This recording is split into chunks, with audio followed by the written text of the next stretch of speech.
All right, guys, today I'm back and I'm going to do a quick video. The video is surrounding the S19 XP. There's a lot of talk about the XPs and how they're going to come into the market, what their pricing's at. Everybody loves them. They're really efficient. They're a 19 model series, S series. I mean, when you have that same model production from Bitmain, you know what you're going to get, right? You're not going from an S17. You're going to the same 19 series, right? So in that case, you know that 19 series is going to be reliable. That's a really good thing.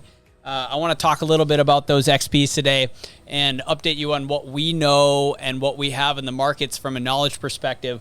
So we're seeing these units start to hit, right? They're starting to ship. They're coming in. It's been really encouraging. We see them starting to land in the United States.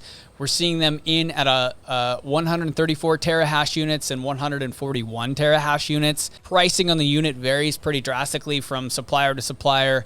You know, you can get July batches and August batches right now. I think there's September batches out there right now, but we'll stick with the July and August. Now, those are misleading labels because right now, as I speak, it's August 17th.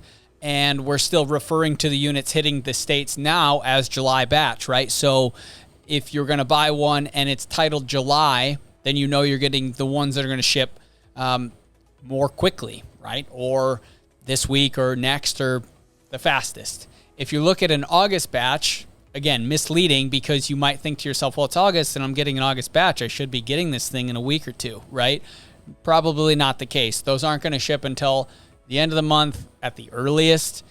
Maybe they'll ship early September. We'll see how that goes. It's hard to tell. We aren't being given much word on that. It's all really up to Bitmain. We talked about this a little bit before, but we know that larger orders get shipped first. So the guys that get 10,000 units, they're going to get that August batch first anyway. So we'll see those start to hit those guys. Now, getting into the specs of this unit really quickly, it's really efficient. It pulls 3,010 watts and mines at 141 terahashes. That's a efficiency of about 21.5 watts per terahash. That's really good. And there's a couple things to keep in mind, right? When you're a home miner and you want to buy one S19 and you have high electric prices, this is a really good solution.